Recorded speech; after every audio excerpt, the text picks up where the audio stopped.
Is it in our brains? Is it not in our brains? I have this little tiny guy in my brain all the time, and I don't understand him very well. But a lot of you are now going, why is Stoy ranting on about our mind and our brain and everything that's going on? Well, today, our guest, Tessa, is bringing that to attention. And fun fact, everybody, we're going to dive into of the emotions and why and how that relates back to your money and your financial decisions too. So without further ado, welcome to the show, Tessa. Thanks so much for having me, Stoy. So let's backtrack because everyone's like, what the hell are we talking about? Let's backtrack to, and I'm going to tease them, before you got into and started and running your own company, like what were you doing? What was going on? And then what led to where you are today? I've been in the healthcare field. I became a strategist and was managing multi-physician practices, mental health clinics, just very rooted in traditional medicine. But I started to understand that people had certain blocks that couldn't be solved just from medication or surgeries. It was blocks that were a lot deeper than that. Root causes of anxiety, burnout, performance, these things lived in the body. So I started seeking out what we consider alternative medicine now, diving into flow states, psychedelic integration, meditation, breath work, all of these tools that I saw really helped people release kind of those stuck patterns from the body. And I realized that a lot of our problems can't be solved just on the mind alone. We need to integrate that whole body system if we want to pursue these really meaningful goals like building our wealth capacity and achieving, success beyond our wildest dreams. And what took you, was there one singular event that took you from traditional to this, I did air quotes of holistic, right? Yeah. Alternative medicine. Was there one like singular event or is it just over time? You're like, you know what? It's time. Yeah, I mean, it's such a good point because what we consider alternative is actually the most original type of medicine. Like spiritual traditions have been talking about this for millennia, and there's so many accounts across cultures and traditions that talk about this connection, the mind-body connection, which was a taboo word in medicine up until about a decade ago. So it wasn't really one experience. I think it was reading and researching and realizing, oh my gosh, there's so much synergy between what all these really different traditions are saying, and they're realizing that there had to be something there.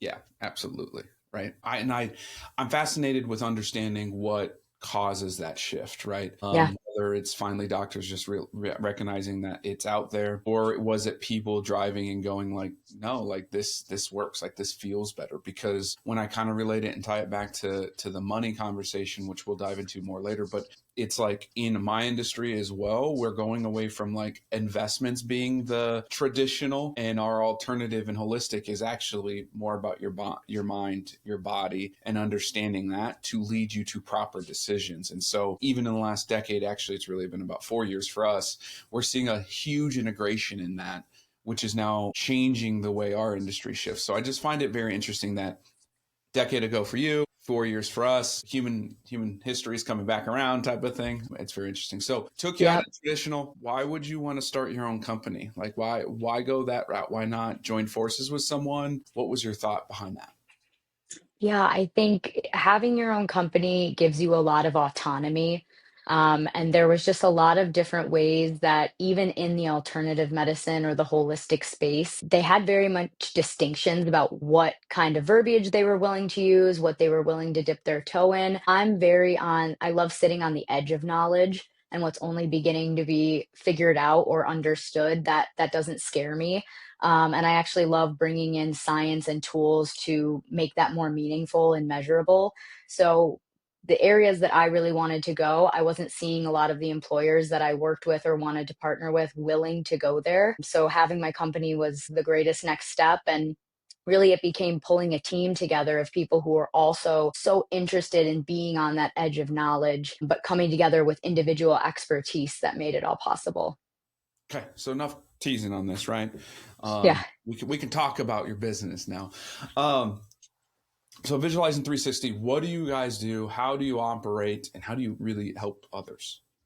Yeah, so we're a neuroscience-based wellness company, and we help individuals rewire the root causes of anxiety, burnout, and performance blocks. So, what we do is we combine cutting edge brain science with practical mind body tools to retrain that mind body system for resilience and results that actually stick over time.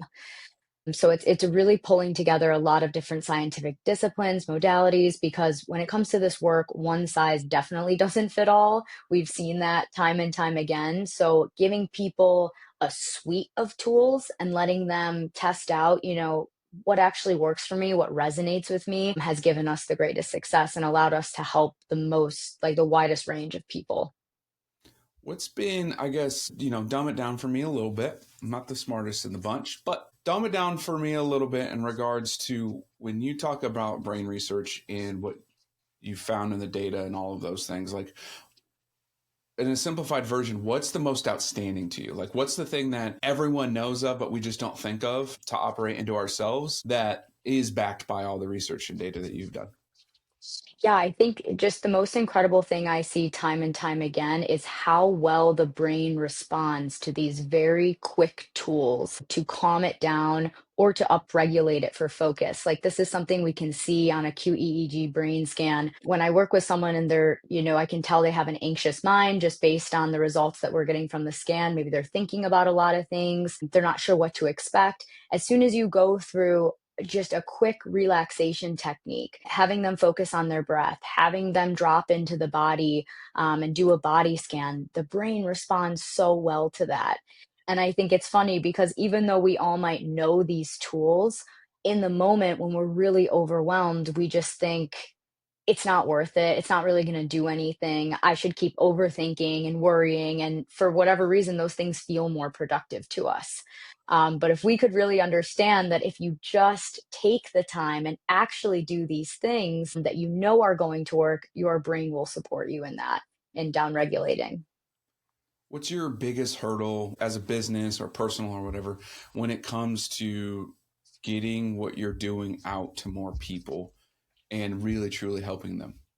Yeah, I think, I am a practitioner and a synthesizer of a lot of different knowledge and discipline. I'm not a marketer, and we don't really have a lot of like super skilled marketers on our team because we are all in this space. So I think the toughest thing has really just been figuring out how to reach people without sounding salesy and gimmicky because this work is deeply personal and it's very vulnerable to be sharing these parts of yourself with someone. So we never want to come across that we, aren't the right people because we're just trying to make money and sell you something. So you really have to separate yourself from the business in that way.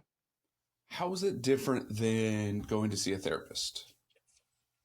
So a therapist, and I started the company with my mom, who's been a neuropsychologist therapist for the past 3 decades. And something that she has found time and time again is that a lot of the times the problem cannot be solved just at the level of the mind. So when you go and you talk to someone every week, you can dive into your past, you can figure out the reasons for why you are the way you are. But just talking about the problem doesn't often give you the tools to push forward into that next step. Because the crucial distinction is that the brain is the seat of our conscious mind. So it may set the intention. I want to heal from this relationship. I want to build my wealth capacity. I want to achieve X, Y, and Z. But it's the nervous system, the entire mind body system that determines whether that intention feels safe enough to pursue.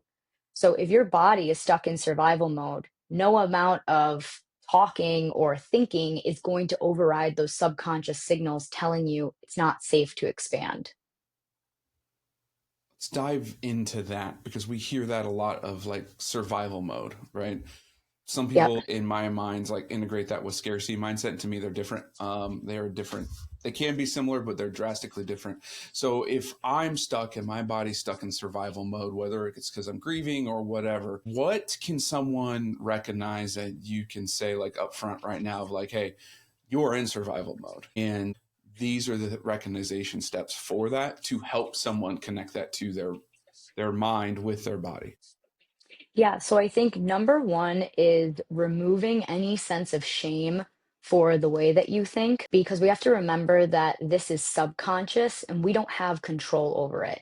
So for many of us, scarcity isn't just circumstantial, it's our neural habit loop. Like I grew up with grandparents who lived through the Great Depression. So the mindset of rationing food, never having enough, really wired me to associate money with stress, danger, the sense of unworthiness. And for a while, even when I would go into, higher paying jobs and different levels of success, I thought that would consciously help me override those patterns. But I had to realize that I wasn't really aware of, or sorry, I wasn't in control of what my subconscious was storing. So the first is eliminating any of that shame, doing a deep dive into why you think the way that you think, and then ultimately starting to regulate yourself. So every time that those programs come up, starting to uncover those stories and then learning to do breath work that grounds you into the moment of that's who I've been. I am not necessarily my thoughts. They tell a past story, but they don't tell where I'm going. Techniques like visualization, which help you expand into the future and start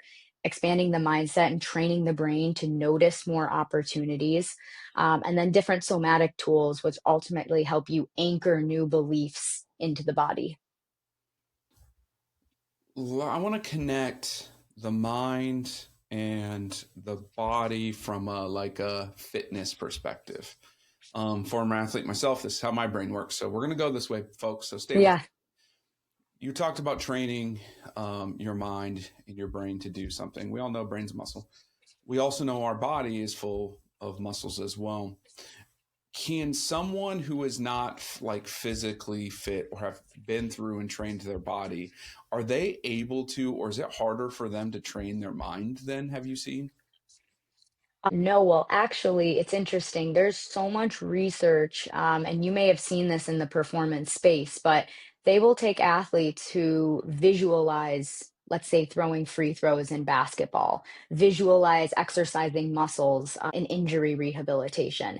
And then they take the same groups and they have them actually perform those activities. And the research shows that the people who just visualized or actually trained the mind to create those mental patterns showed as significant improvement as the group who actually did those activities. So we have to realize that number one, anyone can train their mind no matter what has happened to them. We used to think that the brain was very fixed, but neuroplasticity in the past 2 decades of research has really shown us that you can rewire your brain at any age. So it's really about learning that every time you reinforce a new thought pattern, every time you reinforce practice thinking a certain way, you are literally creating new mental grooves in the brain. And over time, it becomes easier to think that way. So it really doesn't have anything to do with how much success you've achieved in the past, how physically fit you are, what your performance is. It has no bearing on the past or current condition. So I think that's really exciting for people to realize, and it's something that science is now proving. You're never too far gone to be able to train the mind. I know that's the most important part probably from the conversation is the fact that like there's nothing extra you need to do. You can start now, literally while listening to this podcast, right? Like there are things that you can just implement now. And it's one of the few things in our life that we have control of to a degree, control of like being able to implement now. Or, losing weight, getting a new job, being able to, all of those things take time and Mhm. take a lot of different practices and relying on other people. You being able to train your brain or start to train your brain is something that you can take control of now. Now, will it take a while to get to where you want to be? Yeah, obviously. People, there's no overnight success. And I don't care what anyone says, there's no such thing. Okay. People do get lucky, but there's no such thing. You have to grind through some things. But so I wanted to land on that point hard of like, now you can start like right now. When it Yeah. comes to rewiring the brain, and I know there's variables out the wazoo, but give me a time frame. Like if we started exercising stuff tonight, where would I think that, or how fast could I rewire my brain in a certain perspective? Is that a month? Yeah. So Yeah, so obviously everyone is different and it does depend on the person and the goals. So there's no official one answer, but from the research that informed our protocol and the results that we see with our clients, 8 weeks is normally enough to build and strengthen those neural habits. And we've seen incredible results, changes in anxiety and emotional regulation and focus, belief patterns about oneself, psychological flexibility, how you can handle yourself under pressure. So 8 weeks is definitely a good amount of time. I think the biggest thing people need to keep in mind is that the changes are often so small and subtle in the beginning that we get discouraged and we tell ourselves it won't work. But those tiny daily habits, whether they're positive or negative, they're going to accumulate momentum over time. So even though the shifts feel invisible and subtle, that consistent, it'll compound and everything in life grows exponentially. So the more you make that your new normal, the more your brain will change to support that. And kind of to attest to what you talked about earlier is training your brain to see opportunities. I use this analogy a lot is like in football, we would train for 9 months out of the year, 6 a.m. for the opportunity for 11 games down the road, like at some point, right? So we were Uh, trained, we knew when our opportunities were. In life, how we correlate that to that is we need to be training every day for when those opportunities pop up. We just don't know when those are, right? And there's only finite amount of opportunities you're going to have in a year. And if you're not capable, whether that's your mind or your fitness or financially able to take advantage of that opportunity, then it's negatively going to affect you. And some people call it luck, right? I'm not a huge luck person. I'm more of someone prepared their mind, their body, and their financials for that opportunity and were able to take advantage of it at that time. Yeah, it might be luck, but I think it's just more they were ready for the opportunity and they saw it. Whereas majority of us maybe would never even see it as an opportunity. 100%. And there's so much research to back that up. A lot of the times, especially with peak performers, high achievers, you don't need more hustle. You need that alignment. And what that alignment is doing is it's training the brain to, like you said, see more opportunities that it would normally filter out. It trains the brain to give you motivation to pursue things that you would have normally considered, oh, that's ridiculous. It's training you to align with longer term emotional fulfillment versus immediate gratification. So, all of those are ways that we can train the brain to support us in achieving those goals. Okay, now money time. All right, it's money time. We've talked about the brain, talked about training it. We've obviously hit upon what you do as in your work, and I know you've done an absolute shit ton of research. So I'm going to ask you some questions that involve probably the money side of it. One, in our industry, we have this falsity of saying, like, remove your emotions from your financial decisions. Is that possible for a human to do? Is completely remove their emotions from their financial decision making? In my opinion, no. We are wired emotionally, and escaping that is actually just undermining our ability to use emotion in a very wise and advantageous way. But I think learning how the brain works in regards to emotion can help us. So the brain is very wired for short-term survival, not that long-term success. So it'll prioritize those immediate rewards, that comfort, safety over the delayed gratification, that delayed kind of emotional advance. So that's why sometimes making decisions like saving, investing in our future, it'll feel hard and it'll feel very uncomfortable rather than just spending in the moment.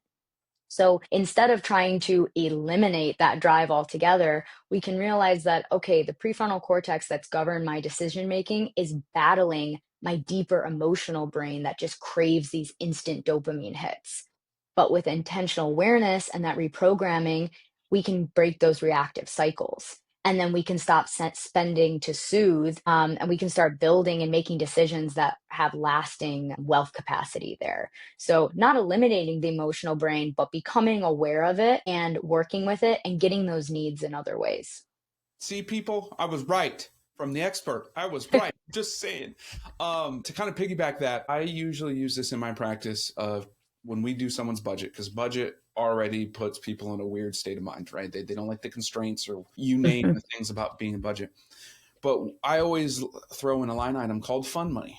and I don't know if this is backed by research, this is just backed by my gut, of I'm allowing people to have a fun money allocation in their budget to literally burn money and do whatever they want with it. And what I have found in my research and experience of doing so is if I'm able to give someone the go ahead to do whatever they want with $20, $50, they end up not overspending in the other categories: groceries, shopping, food, dining out, because they are able to do so.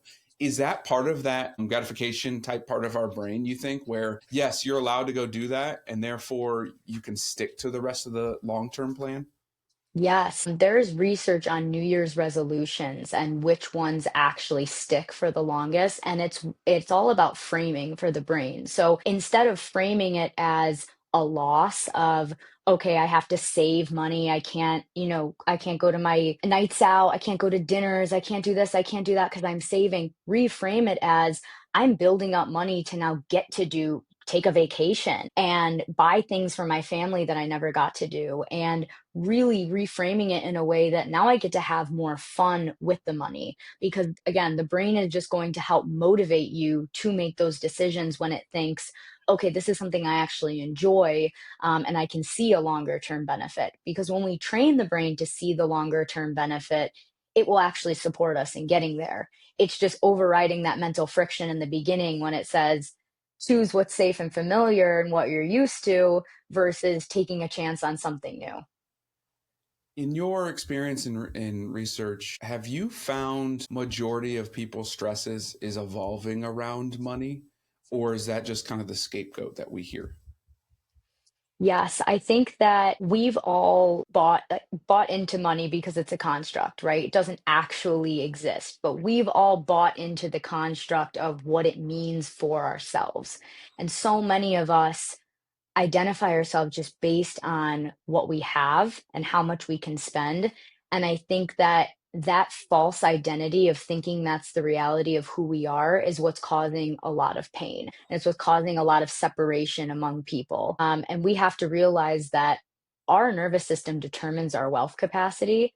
And that is linked to how worthy we feel about ourselves and what we're capable of and how abundant and giving the universe actually is. So money, even though it's causing a lot of stress and heartache for all of us, I think it's also the key to turning it all around. And not only building wealth, but building like secureness in yourself that you may have never had otherwise. Okay. So now everyone's asking, like, but like, how the hell can I do this?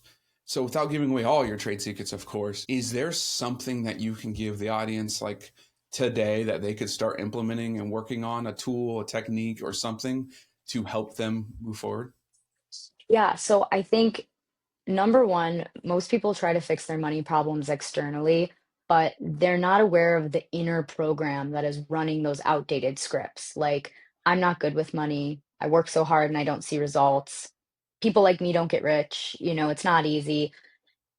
Shadow work and cognitive belief mapping are tools that start to uncover those unconscious stories that we carry. And a lot of those are rooted in shame, fear, or things that we've inherited from our parents and our families and things like that. So I know that that acknowledgement is so hard and it's deeply uncomfortable because we feel very trapped within those narratives. So it often is easier to ignore and try to override them. But the biggest thing to understand is that you are not your thoughts. Thoughts are just these electrical blips in the brain. They're not real. They don't accurately describe you. They don't predict your future and what you're capable of earning. They're just these neural outputs of your past experiences. So they'll tell you where you've been, but they don't tell you where you're going, and they can be rewired. The quickest way to rewire the brain is through reinforcement of new mental habits. So when you notice that these thoughts arise, replacing them with something either neutral or positive, like I'm learning to build my wealth capacity, or I'm excited by the future, even though I don't exactly know what it holds. That over time, even though you feel like a fraud at first and it feels so foreign, will train the brain to start to be more comfortable with those thoughts. And that's something that anyone can do anywhere. You don't need technology. You don't need to work with anyone. It's just a matter of staying consistent. Because when I first started out reprogramming a lot of these beliefs, I would catch myself up to 100 times a day, if not more. And I would start writing them down and just bringing them to my awareness more and more. And instead of getting afraid of them, I started to be like, this is the bulk of what I'm working with, and this is what I'm going to transform. And after all your work on yourself, do you find it like when those pop up that the muscle memory in your body just kind of like overrides it now, as opposed to you like thinking, oh crap, I got to think through this. I got to do this now. Yes, it's amazing. Like you just kind of step into that new version of yourself that thinks and acts a certain way. And you think it's going to be this like revolutionary feeling, but it just feels like your new normal. It's like, wow, something that would have, a bill that I may have gotten in the mail, a parking ticket, something small that used to rock my entire world and send me into such an emotional turmoil. Like I don't get dragged down by that. I don't allow that to affect me. And it's like over time it just starts to become a very cool new normal. So I always ask everyone this question: what was your first money memory? Unfortunately, my first money memory was the one thing that my parents always fought about. My parents are divorced. They're great friends now. We've gotten through a lot of that, but money was always the one thing that caused so much chaos and stress. That was part of the work I had to do, was realizing how much I associated money with fighting and insecurity and a lot of these things. So, I wouldn't have chosen that in any capacity, but I am grateful that I can remember the memories to know that these are the things that were shaping me for so long. How important is it for people to, since we use that exercise, but how important is it for people to think back through money trauma or their first money memory to recognize like how its catalyst has been through their life and has been the catalyst for probably poor money choices or something like that? How important is it for someone to lock into that? I would say it is the most critical. Like your nervous system will determine your wealth capacity. And the other thing is that if you do not upgrade the internal before the external, then success will never feel safe, even if you achieve a lot of it in a very quick amount of time. So you see a lot of these people that have achieved, they've amassed a lot of fortune, but they live in this fear of losing it or sabotaging it, or that it could all just be taken away one day. And that's not really having mental health. That's not having energetic health or physical health. It's eating away at you slowly. So you need to build that internal program and that internal dialogue first, and then everything that comes, you won't be so attached to just one way of where it's coming from. Love that, because I know quite a few narcissists, if you will, that need to do a little work. Even though they're very successful, they're always wanting more and more and more, and it has nothing to do with the money. So that's a very important piece for people to understand, is not only for yourself, but for those that you see out there. They are that way because of a reason, and they have not worked on it. Just because they're successful monetarily does not mean they're successful in life. So just remember that as you work on yourself. Anything coming down the pipe that we want to let everyone know that they should reach out for, or that you're going to put on that way after they've listened to this, they go, I need to get with her or follow her? Is there anything coming down the pipe you're working on? Yeah, well, so we offer a transformational course really identify or centered around identifying these limiting beliefs, rewiring the nervous system, and equipping you with the strategies to achieve your most meaningful goals, including building that wealth capacity. But I think what makes this really different than other wellness companies is that we make the invisible visible. So we incorporate QEEG brain scans, research backed cognitive assessments, so you can actually see your progress, not just feel it. And we've seen some really incredible results. And with a lot of this work and a lot of these tools, you often don't have a way of measuring it. So I think it's really exciting that the technology is where it's at. And we've been able to combine so many different scientific disciplines to give you this kind of course. See, there you have it. Of course, it'll be in one of the, I don't know, marketing's going to put it in a description somewhere. I'll let them take care of that. But we really appreciate your time. Look forward to having you on even more, because I know that there is way more to go into. This is surface level, really. And as complex as our brains are, these conversations can go even deeper. So we appreciate that. We look forward to having you on at a later date as well. And everybody, reach out to her, follow them, Do everything you need to do. Probably use the course. I might need to, because pictures of this brain, that'd be kind of fun to look at. Again, thank you. Thanks, Joy.